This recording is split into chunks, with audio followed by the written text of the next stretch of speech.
నేను దెబ్బతిన్నాను అప్పుడు క్రిందసారంలా ఇంకో 15 సీట్లు మాకు ఎక్కువ వచ్చాయి, మీతో పొత్తు పెట్టుకోవడం వల్ల మేము నష్టపోయాను అసెంబ్లీలోనే విమర్శించారు కదా.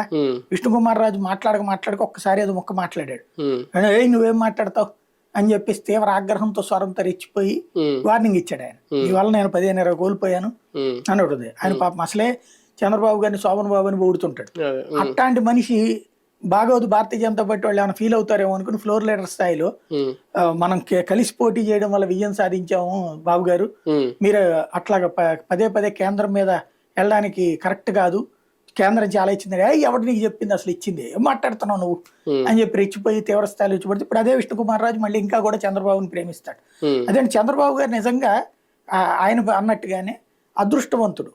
అంటే అమ్మాయిలు వెంట పడతారో లేదు తెలియదు కానీ బీజేపీలో ఉన్న వాళ్ళు జనసేనలో ఉన్న వాళ్ళు వెంట పడతా ఉంటుంటారు. కానీ 40 ఏళ్ల రాజకీయ అనుభవం ఉన్న చంద్రబాబు నాయుడు గారికి ఇలా అంటే పొత్తులు కూడా ఆయనకి ఇప్పుడు కొత్తగా పెట్టుకోలేదు కదా, పొత్తులు ఎప్పుడూ పెట్టుకుంటూ ఉంటారు.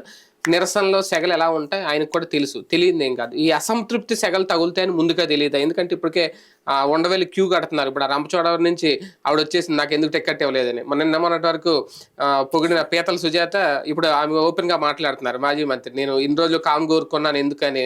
అలాగే ఆ జవహర్ ఆయన కూడా రాజీనామా ఏదో అంటున్నారు, ఆయన కూడా కొవ్వూరు అప్పుడు కొవ్వూరు అన్న తర్వాత తిరుగురు అన్నారు, ఇప్పుడు మళ్ళీ పాపం ఎటు లేకుండా పోయింది.